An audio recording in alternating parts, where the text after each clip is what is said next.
Welcome back to Kermode Uncut. It's October 2013, which can mean only one thing. Yes, that's right.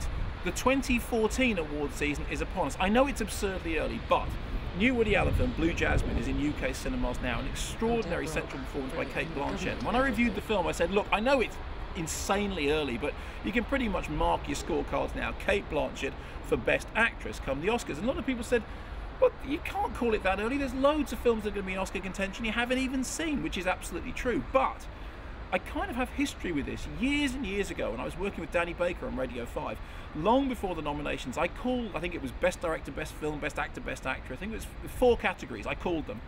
And Danny said, well, if you're so confident, you should put a bet on it. I'd never put a bet before because I was raised a Methodist. We don't do betting. So I placed my one and only bet.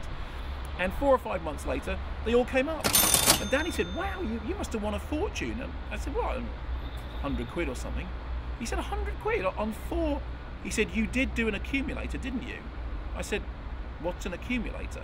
And we spent the rest of the show finding out what an accumulator was and how much I had failed to win. As a result of that, I don't bet anymore. But others are starting to do so already. I mean, there was a really great piece on IndieWire recently in which they were saying, well, let's have a look ahead to the Oscars. What's in contention?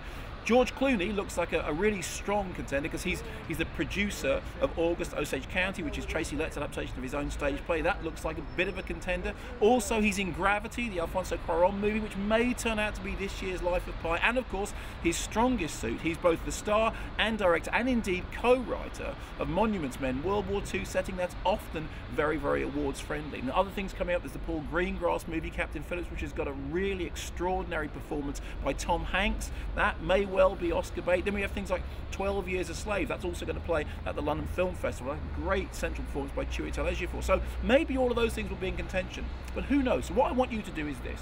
I want you to throw caution to the wind and tell me right now who you think is going to be Best Director, Best Film, Best Actor, Best Actress, and Best Screenplay. You don't have to see the films that are in contention because obviously most of them aren't released. Just take a wild guess. Predict your Oscar winners right now, long before the nominations are announced. And here's what we'll do. In 5 months' time, when the winners are announced, we'll look back and see whether anyone actually managed to get it right now in October. If you're watching this on YouTube, you have to go over to the BBC site to give us your suggestions, and let's see whether anybody can call the Oscars 5 months ahead of the ceremony.